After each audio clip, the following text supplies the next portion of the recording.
Capítulo 4. El cargo y los encargos. El 5 de diciembre de 2000, Andrés Manuel López Obrador asumió la jefatura del gobierno del Distrito Federal. Lo acompañaron las personas integrantes de su gabinete, entre ellas Alejandro Encinas, José Agustín Ortiz Pinchetti, Carlos Ursúa, Lauritzel Castillo, César Buenrostro, Octavio Romero, Enrique Semo, Berta Luján y Claudia Sheinbaum. ¿Cuál fue el momento en que dijiste es con López Obrador? Cuando llega a la jefatura de gobierno, fue un momento muy especial. Había ocurrido la derrota electoral del ingeniero Cuauhtémoc Cárdenas y el triunfo de la derecha con Vicente Fox. Entonces López Obrador se vuelve un gran referente. Yo no lo conocía personalmente. Te había buscado a través de José Barberán. Sí. Yo era militante de base del PRD. Nunca participé en la estructura. Me dedicaba a los hijos y a la academia. Sí participaba, iba a eventos y así.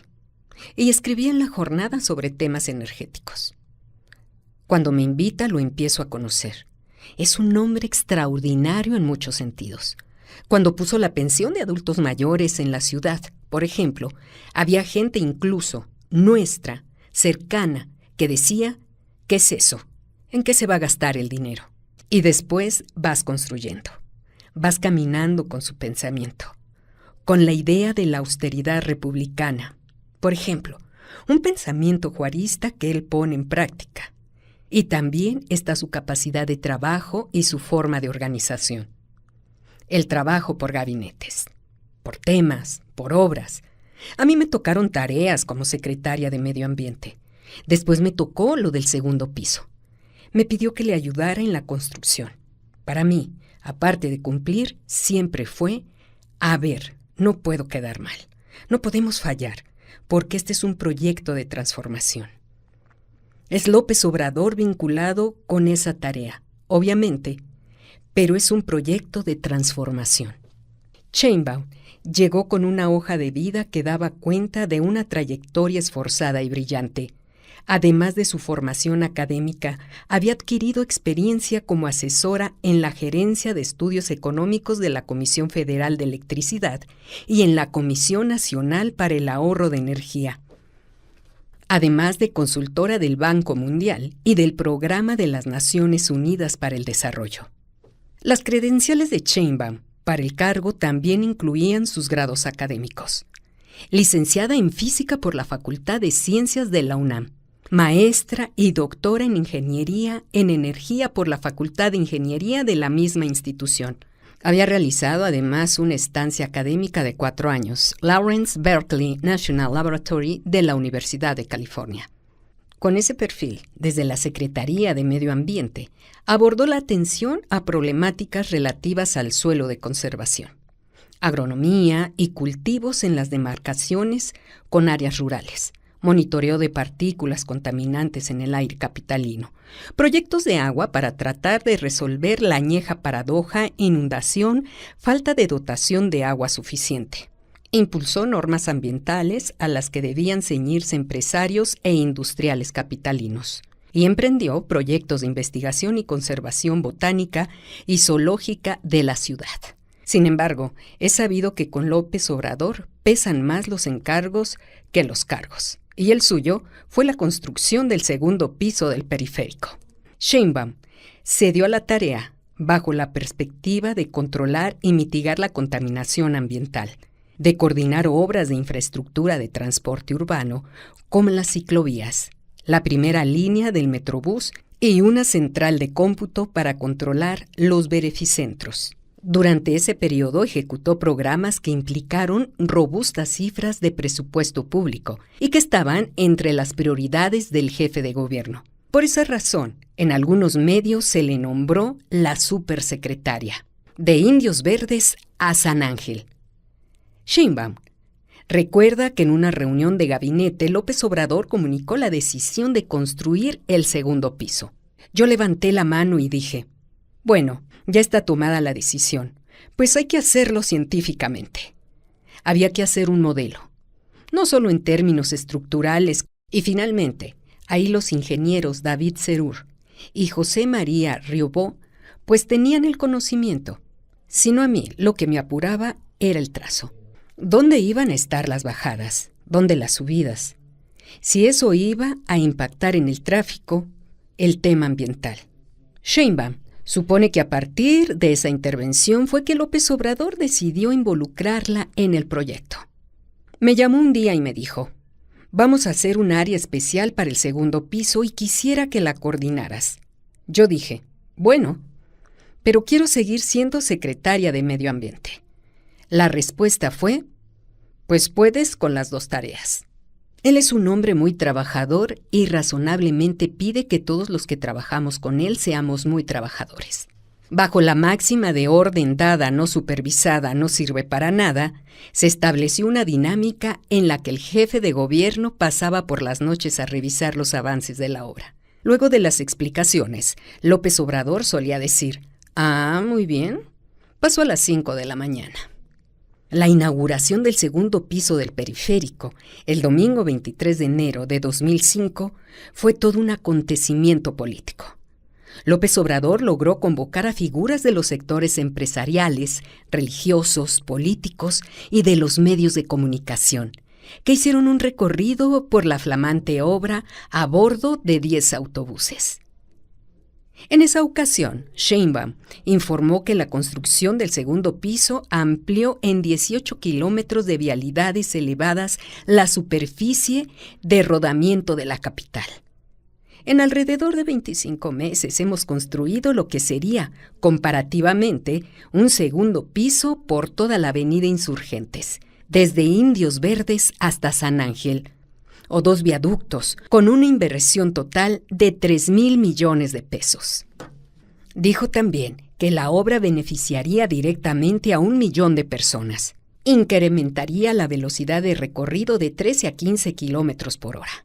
Reduciría el tiempo de traslado de 1 hora a 15 minutos y la emisión de 30,000 toneladas de contaminantes y generaría un ahorro de $7.42 millones en horas hombre y combustible.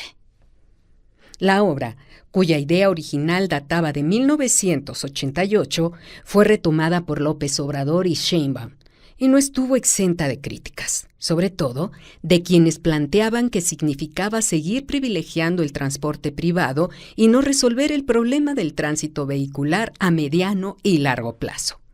El 30 de septiembre de 2002 se inició la construcción del distribuidor vial San Antonio, obra que marcaría el comienzo de los segundos pisos sobre el periférico. El proyecto tomó 3 años y 8 meses y se dividió en 3 etapas. La primera costó 780 millones de pesos. La segunda, en el tramo de San Antonio a San Jerónimo, norte-sur, 2,000 millones de pesos. La tercera, en el tramo Las Flores a San Antonio, sur-norte, costó 790 millones de pesos. Más el tramo San Jerónimo a Las Flores, sur-norte, que sumó otros 1,035 millones de pesos, según los datos publicados en el sitio del Fideicomiso para el Mejoramiento de las Vías de Comunicación, FIMEVIC. Además de titular de Medio Ambiente, Claudia Sheinbaum fungía como coordinadora técnica del FIMEVIC, cuyo director general, Rodrigo Rey Morán, anunció que se reservaría durante 10 años la información relativa a la obra.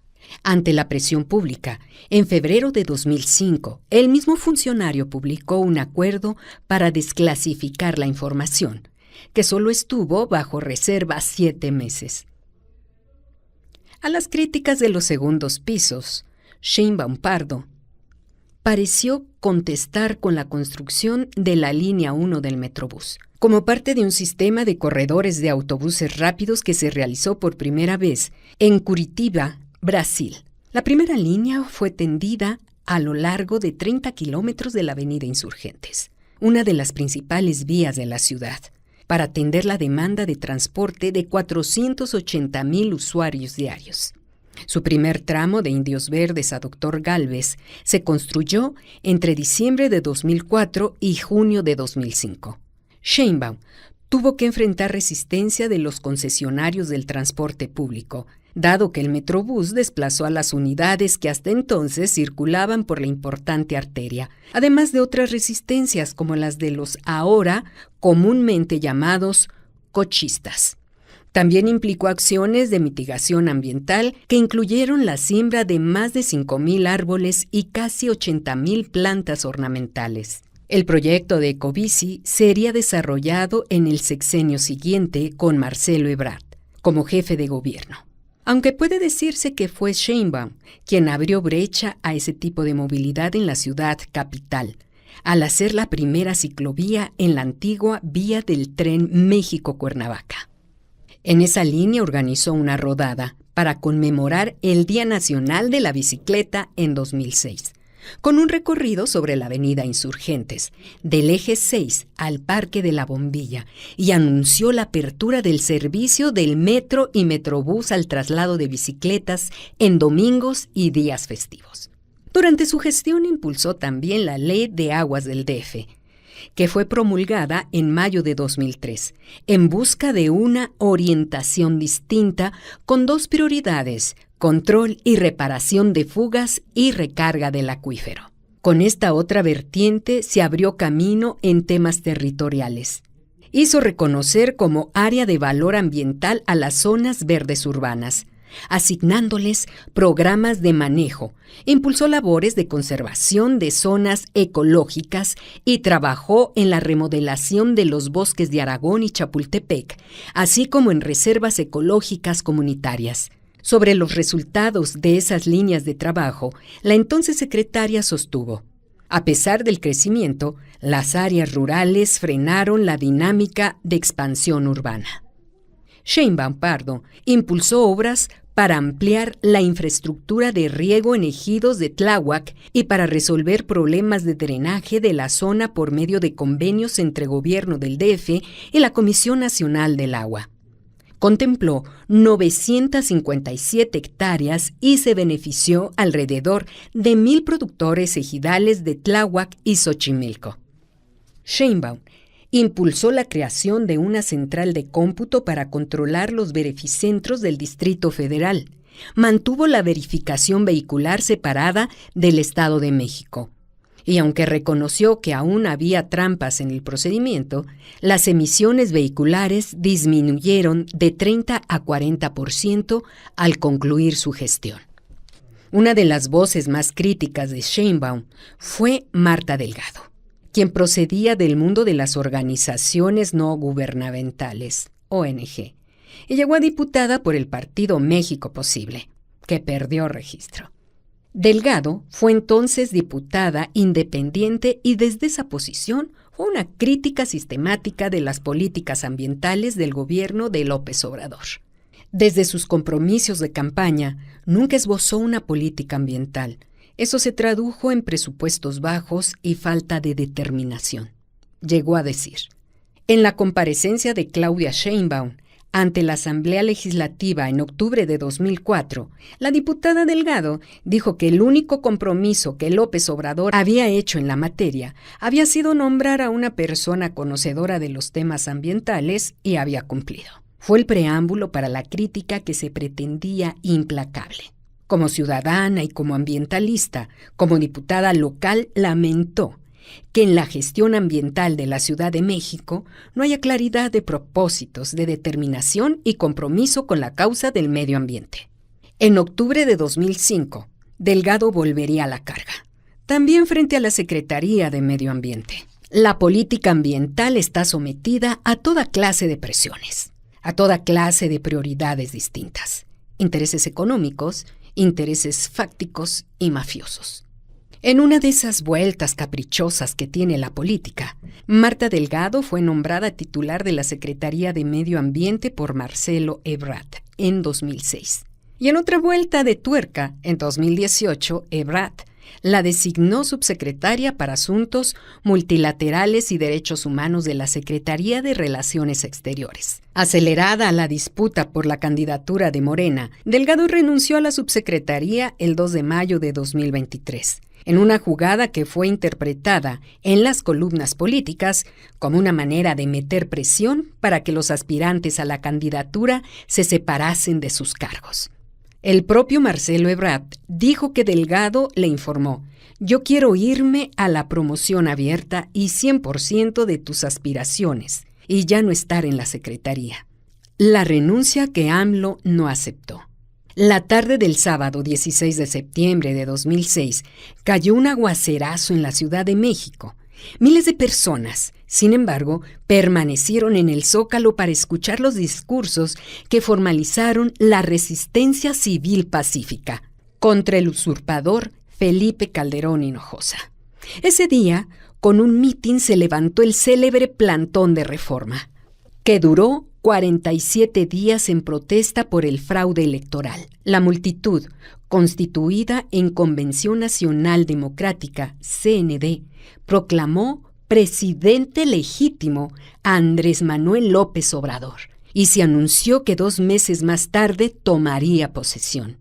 Tras las palabras de apertura, a cargo de la escritora Elena Poniatowska, se anunció la creación de comisiones de la CND y sonaron en el Zócalo los nombres de personajes como Berta Maldonado, Dante Delgado, José Agustín Pinchetti, Luis Mandoki, Guadalupe Acosta Naranjo, Laida Sansores, Alfonso Ramírez Cuellar, Ignacio Marván, Horacio Duarte, Ricardo Monreal y Julio Scherer Ibarra.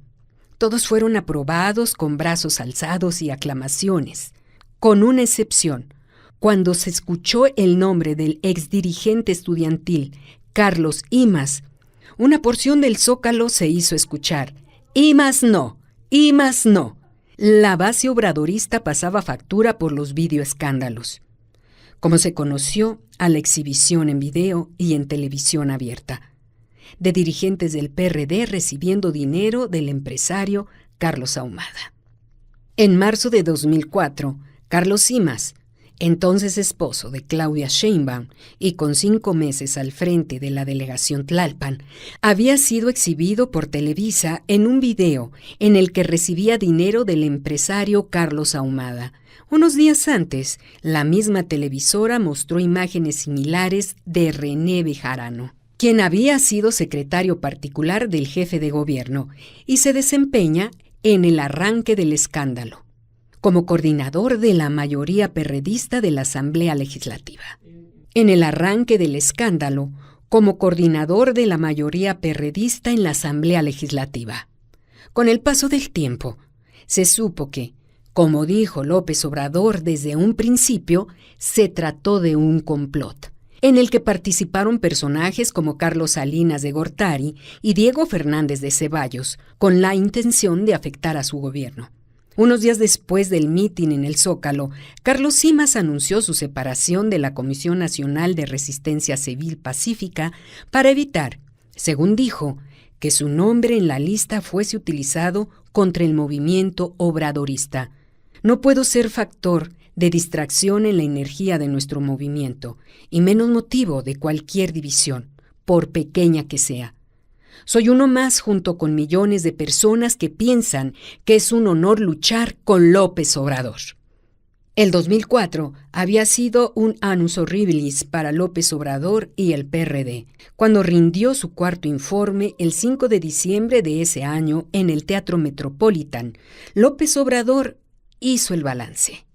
Nuestros adversarios vieron la gran oportunidad para destruirnos políticamente con el escándalo de los videos. La intriga era perfecta. Era imposible creer que el jefe de gobierno no supiera o no estuviese involucrado en los hechos relacionados con Gustavo Ponce y René Bejarano. Pero pudimos sortear esos ataques porque, sencillamente, no somos corruptos y no establecemos relaciones de complicidad. Es más, en todo este escándalo quedó de manifiesto que el jefe de gobierno jamás aceptó entrar en componendas ni ser rehén de nadie. El escritor Carlos Monsiváis, quien respaldó a López Obrador hasta su muerte en 2010, fue crítico de la postura asumida por el entonces jefe de gobierno y su partido frente a los videoescándalos.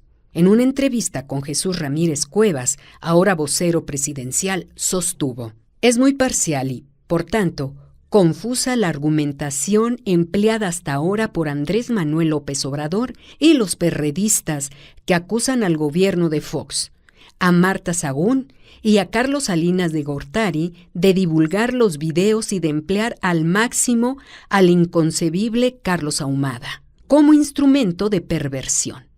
Algo o muchísimo de esta índole sucedió, pero lo malo de la explicación es su trazo de la inocencia acosada por la maldad, porque convierte a los corruptos en los Adán y Eva en el Edén, y vuelve a la extrema derecha, a las instituciones de la corrupción en canallas que, para hacerlo debidamente, no se enteran de una operación infame.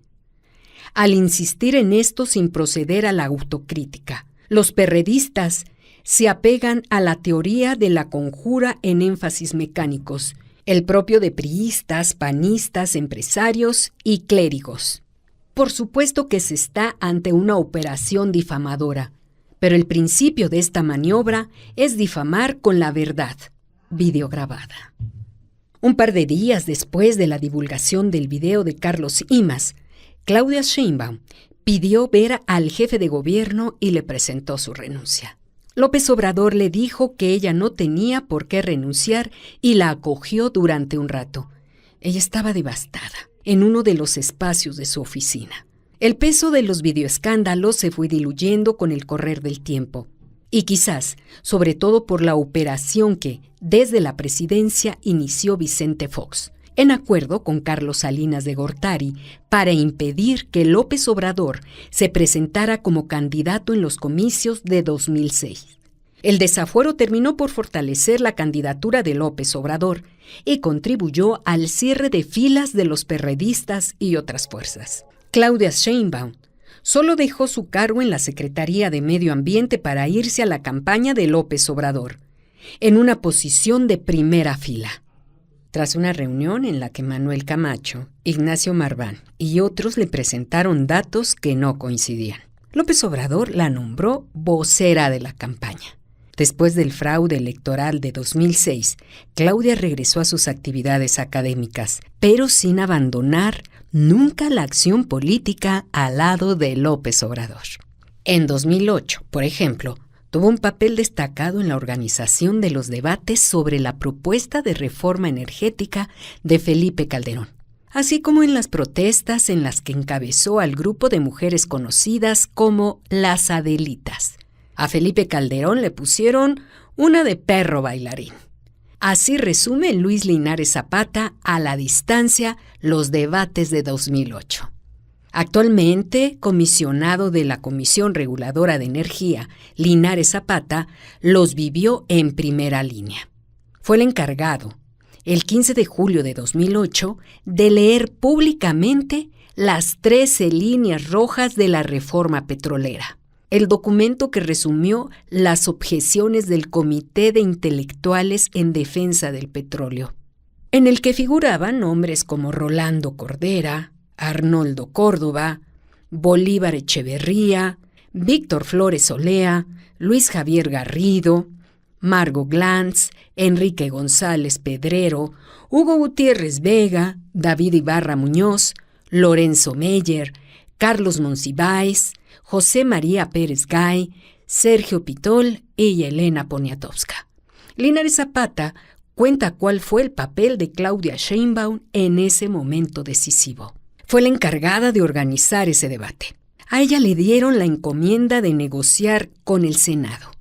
Había juntas de los importantes y en ellas estaban los dirigentes del PRD, Dante Delgado, Gerardo Fernández Noroña y alguna que otra persona. Claudia y yo estábamos en la puerta oyendo, porque no éramos invitados. Fueron varias reuniones hasta que Andrés nos dijo que nos metiéramos. Y así lo hicieron. Claudia es una extraordinaria organizadora. Ella estaba a cargo de las manifestaciones. Juntaba 2,000 o 3,000 mujeres. Se ponían en un espacio que teníamos ahí cerca del Senado a llamar a la gente y lograban que acudieran. Y mira que lo hicimos, pues 40 veces ella lo hizo. Así que no nada más es buena organizadora, sino que conoce la base política de la ciudad. Eso es parte de sus méritos con Andrés. porque obviamente es una mujer que sabe hacer política de base. A Claudia la respeta mucho y obviamente no solo es un sentimiento personal, sino es un reconocimiento a su capacidad y a su honestidad. A la espera de la línea que no llegó. El Movimiento de Regeneración Nacional, Morena, estaba en ruta de convertirse en partido y muy lejos de la hazaña política de ganar, como ocurrió en 6 años. La mayor parte de las gubernaturas del país, 23, si se cuenta a sus aliados. Amante de las fechas significativas de la historia de México, Andrés Manuel López Obrador eligió el día 20 para formalizar su plan de acción tras la derrota electoral de unos meses atrás. En la asamblea celebrada en el Deportivo Plan Sexenal de la Ciudad de México, condujo parte de los trabajos y luego cedió su lugar en la mesa a Claudia Sheinbaum. En noviembre de 2012 se formalizaba la ruta del nuevo partido que surgiría de la decisión de abandonar el barco del Partido de la Revolución Democrática y crear una nueva fuerza política. El antecedente inmediato era la elección federal de 2012, en la que Enrique Peña Nieto fue electo presidente con 38.21% de los votos, contra 31.61% de López Obrador y 25.39% de la panista Josefina Vázquez Mota. Una elección a tercios. Morena elegiría a sus primeros dirigentes formales y reinaba la incertidumbre porque nadie parecía saber quiénes eran los candidatos. Los preferidos de López Obrador, no habrá línea. Había dicho el tabasqueño. Morena elegiría a sus primeros dirigentes formales y reinaba la incertidumbre, porque nadie parecía saber quiénes eran los candidatos, los preferidos de López Obrador. No habrá línea, había dicho el tabasqueño, pero pocos le creían. Curiosamente, igual que 11 años después en la ruta de la sucesión presidencial. En la crónica que escribí, entonces quedó registrado ese momento. No hay ni las porras ni las exclamaciones propias de una elección. Martí Batres habla serenamente, pero el tono amarillento de su rostro revela su nerviosismo. A esas alturas, a punto de ser electo primer presidente de Morena. En su ruta a convertirse en partido, parece buscar aún una señal, un gesto que no encuentra. Se vota. Batres obtiene 148 votos, 40 más que Berta Luján. Hay aplausos, pero no gritos de júbilo. Andrés Manuel López Obrador deja la mesa de los debates, que le corresponde dirigir en su calidad de presidente del Consejo Nacional, en manos de Claudia Sheinbaum. Argumenta que debe terminar de redactar el plan de acción del naciente partido. Nadie sabía qué hacer. Todos esperaban una señal. Pero terminamos confirmando que López Obrador cumplió. No hubo línea. El círculo del triunfo se cierra cuando Batres sube a la tribuna y ofrece, desde la mesa, Sheinbaum no dejaría que lo olvidara, renunciar de inmediato a su puesto de diputado federal. El primer discurso de Batres no tiene dobleces. Asumo que no se trata de un cargo, sino de un encargo. La confianza de López Obrador hacia Sheinbaum se había construido paso a paso desde que la convocó a su gabinete en el gobierno del Distrito Federal.